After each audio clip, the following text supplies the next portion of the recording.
Joe Biden announced that he is going to nominate a black woman to the Supreme Court, which caused nearly every conservative head to explode with calls of reverse racism. Can you believe that Joe Biden wants to put a black woman on the Supreme Court after the many, many years of so many old white guys on the court? So, of course, jumping onto this, everyone's had their opportunity to voice their opinion with the same similar talking point about how this is reverse racism.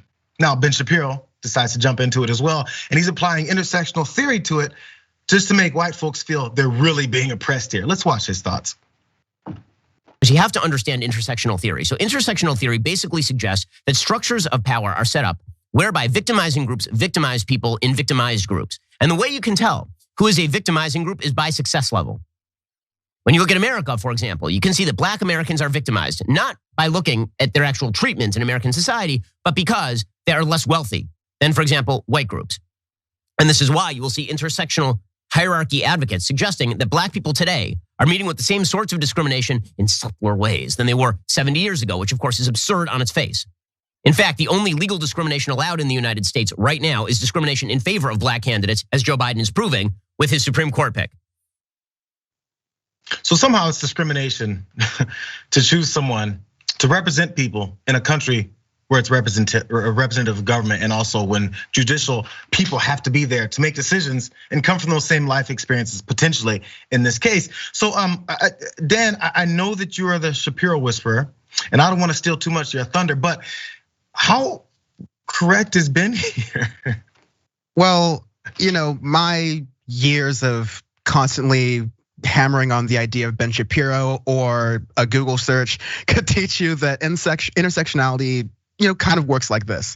If you're a woman in the United States, you are facing different hardships than you were if you were a man. If you're a black person going through life in the United States, you'd have different hardships than you would as compared to a white person. Therefore, a black woman is likely to have a unique set of experiences that help them go throughout their life and inform their decision making because they are black and a woman. Intersectionality means that you can have these identities and they influence your life in great, wonderful ways, and how you can celebrate those identities. And also, unfortunately, how sometimes throughout, even though you're an independent person, an individual, like Ben Shapiro likes to say, these things just happen to you. Cops don't care if you are high class or upper middle class. If you're a black person, they're pulling you over, right? This is a thing that happens. And so Ben Shapiro's idea of intersectionality, like usual, is just a purposeful misgiving or like a mispainting of what the topic actually is. And honestly, like I've been watching for years, he's just getting lazier and lazier, man.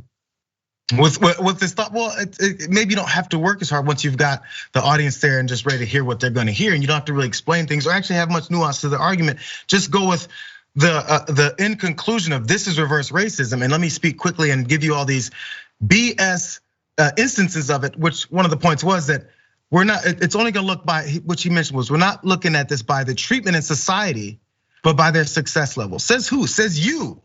Because we talk about the treatment in society. We talk about how people who are multimillionaires, but they're black folks or maybe Latinos or anyone else, there's still this undercutting of who they are and what their worth is because of who they are, because of where they came from. And then when people acknowledge that they maybe cleared some hurdles to get to their point, they're like, oh, well, they only got there because of the help of this, and that, and they really didn't deserve it. We know how this happens. So the pushback on people's success, a lot of times, is based off of who they are anyway. So this argument is just, you can circle back and keep saying, oh, it's based on the success level. There's plenty of successful people in the country that are minorities, but each of them got there in different ways. There's the support for conservative black folks all the time. Who knows how they got there? Who knows? Maybe they went through certain institutions and networks and said certain things that got them successful. What's successful? Making money? I'm just gonna ask about the success level there in period in the first place. What is success? But anyway, this argument has gone through so many waves of conservatism. Ted Cruz also took to this because he's an opportunist and he's like, I have an idea. I'll say this is against white people too. Let's listen.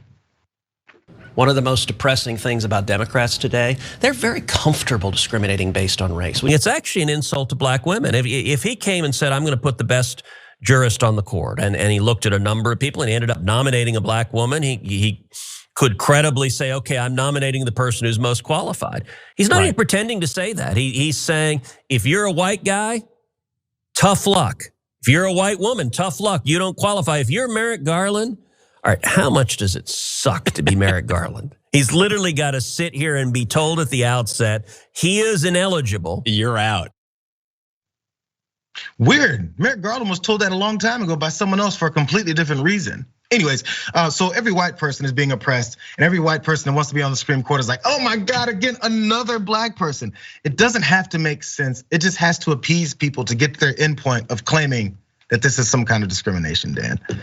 Yeah, they call them intersectional hierarchy advocates, which have to break that down and go, oh wait, so they want a system of power where people of color, all these different people have power over people, when in reality, they are trying to dismantle systems of power. When you actually take down the words they're talking about, it makes no sense. And so they're just trying to, like Jayar, what you're saying, they're feeding their base with what makes them feel good, what makes them feel like whatever they're saying or expressing is not rocking the boat at all. And they can feel comfortable and the listeners can feel comfortable in the opinions that they are already hearing based on these shows.